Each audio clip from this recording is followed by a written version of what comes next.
here, coming to make a video about coffee and drinking coffee and making delicious coffee. I hope you enjoy the video. Alright, just kidding. What's up everyone? It's Prometheus.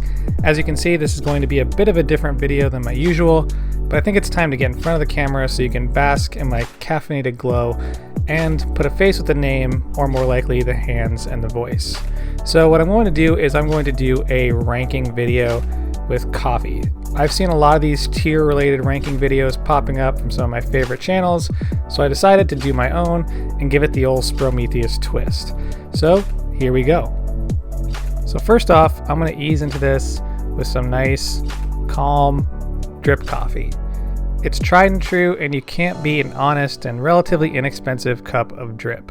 Quality, of course, can vary depending on the care that was put into it, if the grind was right, if they're testing TDS, all those factors, but it deserves an A-tier placement because it's something that you can always depend on. It can also be modified to your own levels of sweetness and cream if that's what you're into. Overall, in many specialty cafes, it may very well be the best value for money, so drip is a solid A tier. Next up is the pour over.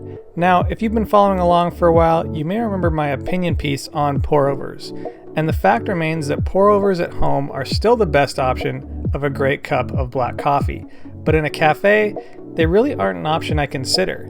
And if the cafe's batch brew is dialed in and on point, then it's kind of redundant to order one. I will concede that maybe there are more options in terms of coffees for pour overs in most cafes, like single origins and things like that, but as a knowledgeable consumer, I know that the cost it takes to make one pour over is far more than they're charging. If the price was fair, it would likely be too high for the average consumer to want to pay, and likely more than I'd want to pay. Pour over is often a net loss for a cafe, where the profit is so small it's not really worth it. Support your local cafe, folks. Get drip or espresso bevs. So with that in mind, it's fully locked in on the E tier. Now this one, I guess a lot of these are going to end up with a little bit of people getting frustrated. But next up is the Americano. And what can I say about the Americano that already hasn't been said about long, watery shots of espresso? I mean, it makes sense. The ingredients are water, about 20 grams of coffee, and water being run through that coffee. So there's just a lot of water. Did I mention how much water is in there? I just don't like my espresso watered down, and that's precisely what an Americano is. Nah, brah. I actually feel like C tier may be too generous, so on second thought, I'm dropping it to a D tier. Oh boy, talk about some ruffled feathers. Okay, so this is a controversial opinion. I've talked about it before.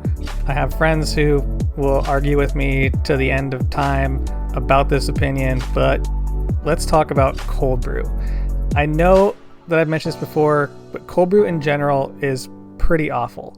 The lack of hot water in the brewing makes it nearly flat of acidity and just sort of tastes like something that once had promise, but then sat too long. Think of it like putting an open Coca-Cola in your fridge for 24 hours and then tasting that. I had a few good cold brews in my day, but the vast majority were pretty meh. Not to mention the risk of bacteria-related nonsense that's going on in something brewed at room temperature and then putting it in the fridge to cultivate. Placing it in E tier instead of F purely out of respect of it being a great gateway coffee experience for people who are just getting into coffee because it's not incredibly intense. But I'm pretty confident E tier cold brew. Sorry guys and gals. Now this one is just short and sweet. I hold it close to my heart. Espresso, it's the heart of every cafe. It's one of the main ingredients in nearly every coffee drink. It's great on its own. It literally doesn't need any explanation. Espresso, S tier, all day, son. Next. Coming in hot is the macchiato. Now, you may ask yourself, why does this land in B tier when plain espresso is an S? Well, yes, this is a great drink. I enjoy them, yet it's not one that I've had that ever knocked me back in my seat in caffeinated bliss. The taste is good, but for some reason, I've never had one that really stood out, or in the words of Scott Rao, it never sparkled, so to speak. So, unfortunately, macchiato, you're landing in B tier. Alright, so time for a heavy hitter, the Cortado, or Gibraltar, or whatever you want to call this little 4 to 4.5 ounce sip of pure heaven. The Cortado is S tier for many reasons. It's got great differentiation between textures and a perfect blend of flavors as compared to its little sibling, the Macchiato. There is something about the ratios of espresso to milk to foam that just check all the boxes. It's a great measure of a shop, their espresso and barista skill. Cortado, S tier, no arguments from anybody. Don't want to hear it. Don't at me. Next up is the Cappuccino, and this one gave me a bit of pause. I did have to think about this one a little bit. I do love a proper cap. The texture is key. It's like a hug in a mug. It's the perfect drink on a cold winter's day. It's just not an everyday drink for me, and the way it's prepared can vary hugely. So what I'm going to do is I'm going to drop it right here in B tier. I think that's a perfect spot for it. Just in general, it's very clearly a B tier drink. Next up, we have the Cappuccino's Australian cousin, the Flat White. Now, there's a lot of debate in the specialty industry between the Cap and the Flat White, but I will say that the Flatty gets an A tier rating for me. It's standard order when I come into a shop and I'm feeling like I want something a bit longer to sip on than, say, a Cortado would be. But I don't want to crush the espresso flavor under liters of cow juice or almond or oat milk for my vegan and lactose intolerant friends. I think it's a pretty solid A tier rating on a Flat White. And now we're going to talk about the latte, which is definitely a standard in cafes everywhere. But basically I just kind of covered this, and the reason why for me the latte falls into the C tier is its sheer size. 12 ounces seems to be the standard now, and that's just too much milk. Given you've got usually just one pull of espresso, so that comes to about 2 ounces depending on where you are, that means 10 ounces of milk ends up on top of that. May as well drink a cup of beige milk. Sorry latte, C tier for you. Now, I've been seeing these around quite a bit, especially over the summer months. It sounds great in theory. I love espresso, I love sparkling beverages, let's do this. But after having quite a few in different places, including at home, I've come to the conclusion that the espresso tonic is easily an F tier drink. I'm sure out there in the large world of coffee, there are good ones, but at this point, with me, they're batting 0. There's something about the way the quinine, or however you pronounce it, quinine, whatever, is in tonic that gives it kind of that weird sweet flavor. To me, it's almost like Splenda or some kind of artificial sweetener, and that mixed with espresso just hasn't hit the spot yet. So sorry, espresso tonic, F tier for you. Now this one might be another controversial opinion, might ruffle a few feathers. I know the French press has been around longer than I've been alive, but I have to say, it's not good. Immersion brewing just tends to take all the good, unique qualities, all the terroir, out of the drink altogether. And that filter that they call it, just doesn't do enough. The coffee is definitely heavy in body and mouthfeel, which can be good, but lacks overall clarity and acidity, which for me is where a lot of the enjoyment is derived. The only reason it doesn't drop to F tier, and I'm putting it securely in E tier, is it's a great coffee option with savory, greasy breakfast items, as its flavors aren't so intense that they overpower food. Think of it like classy diner coffee. Sorry, French press, E tier for you.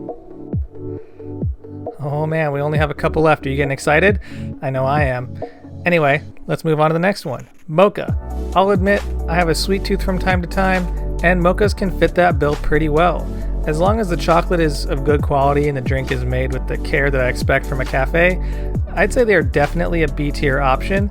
They can be expensive, but you know, good chocolate costs money, and I understand that, I expect that. So yeah, all these B tier options right now, these are all the comforting drinks, like I said, hugs and mugs, solid. Alright, so the finale, the last one. I know you're all looking down that corner and you see that word decaf and you're thinking, what's he gonna do? Where's he gonna put it? Where's it gonna land? Let's talk about decaf real quick before I put it in any of these spots. I should preface this with saying the fact that I respect decaf drinkers, and you should too. You could say that they are the true coffee lovers, the true coffee fans. They are drinking coffee because they love the taste, not because they have that nagging detox headache or the need for a kick of caffeine. That being said, for me, unfortunately, and I am kind of sad to do this, but they fall into the D tier. Because the process of decaffeination, while fascinating and seems more like witchcraft than science, it creates a coffee that just tastes hollow. It's hard to explain, but that emptiness is the reason why it lands in D tier. Sorry, decaf, but I feel for you. Alright everyone, that's it for the rankings. I'm sure if you've watched this far, you've got your own ideas. Be sure to leave them down in the comments below. Let me know where these land for you and why. Also, let me know if this video was any good. Like, do you want to see more of me in front of the camera? Or does my Owen Wilson nose kind of mess everything up? Wow. Because I do kind of want to be a little bit more camera facing from time to time, do some videos that are a little more goofy. Of course, this is all in good fun. You know, I don't want to see any arguing or anything like that. Obviously, coffee is great, but it's not the only thing in life. So, you know, don't take it too seriously. You know, I'm a grown man. I'm 33 years old, and I had a Lunchable for lunch. So, you know, we're all just living life. Enjoy it. As always, thanks for watching. Give that like button a little taparoo. Hit subscribe if you are new around here. Share this video with your friends to get them all fired up.